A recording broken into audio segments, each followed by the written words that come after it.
Dr. Hayes. You were speaking about some very unique challenges there, and even though they're small hospitals, they're still hospitals, and I'm sure they're complex. So, you want to give us an example of an activity, a program, a project that you're working on there that are helping the Indian Health Service? So, yeah, the interesting thing about the things I'm hearing, again, I'm not as technical as a lot of these people are, but we do provide technical infrastructure to the agency and to some of the tribes that choose to use the services that we provide. We've been doing a lot to improve the cybersecurity infrastructure, the Zero Trust framework.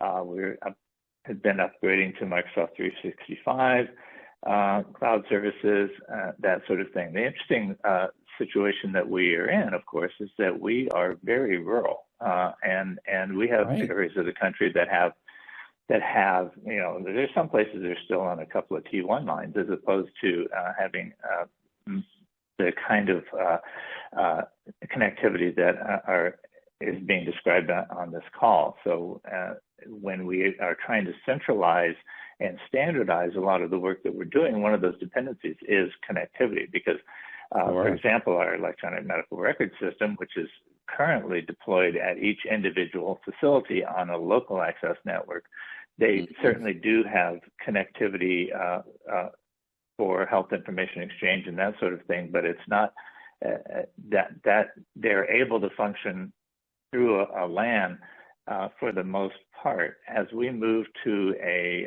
central enterprise electronic medical record system and the other enterprise systems that we are implementing, that dependency on connectivity is really going to be a rate limiter, if you will, in some of the locations.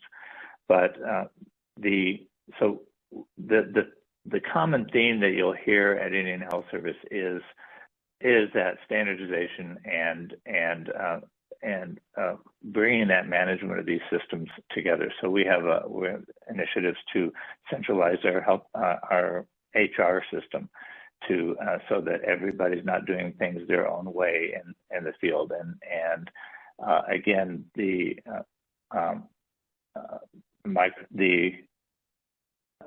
we did a credentialing system. What credentialing is, where you make sure that the providers at your facilities are qualified to do the work that they do.